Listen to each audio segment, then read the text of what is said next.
becoming more and more common, our emergency response skills may need an update, especially if we have pets.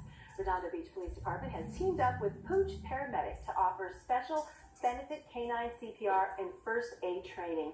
Pooch Paramedics Greg and Allison Navarez are here with Officer Kyle Lostrom to give us a preview of your interactive scenario training courses. Good morning. Thank you all for being here. Ammo, you're gorgeous.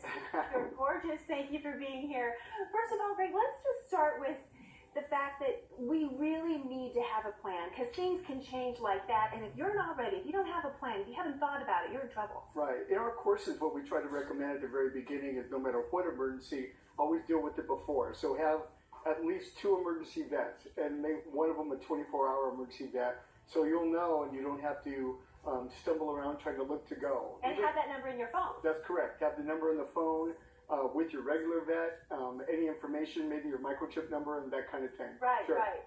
And then also know who you're going to call. Like, is my husband going to call? Is my dog? Who's going to call, right? Especially, that person may not be there, but be very specific in telling whoever's going to help you, if there is somebody going to help you, to go there and to tell them. Sure. And then sometimes we learn CPR, but we need those little reminders. That's correct. Where should we put those reminders? Well, you know what? The best thing to do is to put it maybe on your refrigerator or somewhere in the household where you'll know. And we try to give those handouts at PoochParamedic.com. That's a great idea, on the refrigerator. So yeah. Just put a little sticky right there. So absolutely. And then you're constantly kind of subconsciously seeing it. Sure. Okay, so you cover multiple skills in your classes. Let's talk about the basics of doggy CPR. Okay, so Allison will show you here. By the way, this is not a real dog. No, this is our mannequin. This is our mannequin. Yeah. Our manny doggy. There you go. So Allison right now is doing what they call the ABCs of CPR. Right. So first you would actually assess the area where you wouldn't get hurt if a dog got hit by a car, and then the ABCs. So she's right now she's checking, opening the airway. Right. And then she's going down now and checking to see if the dog is breathing. She's got one hand on the chest to see if it's rising and falling, and at this point, the next step would be she's going to check circulation at the recess or the femoral artery of the dog, I see. which is in the wing area. Okay. So now at that point, if we know that we need to do CPR, how do we do that in terms of? Right now, she's going to now give 5 quick breaths.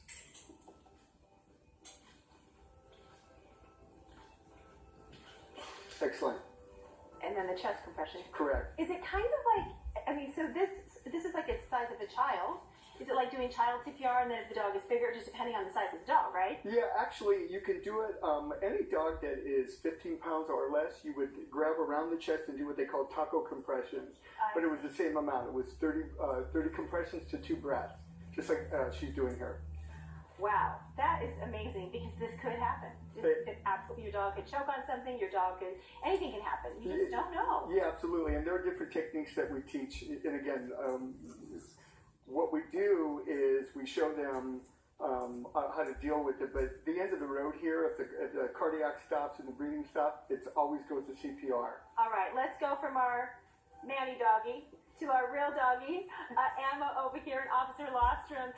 First of all, let's talk about, thank you so much for being here. Let's talk about why you decided to partner with the Redondo Beach Police Foundation.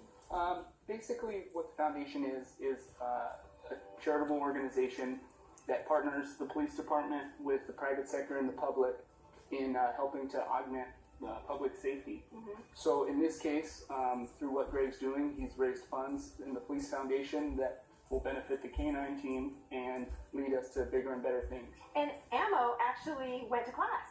He went to these classes, right? That's correct. We make an appearance at the class. We're there the entire time, and there's a little show at the end that we do that kind of shows what they do. These dogs are capable of a lot of things: suspect apprehension, narcotic detection, explosive detection, and they're really just an essential tool to the police department world.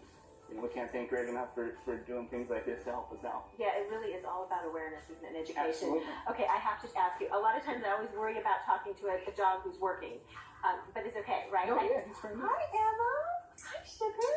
Oh my gosh, he is beautiful. Beautiful dog. Thank you so much for being here.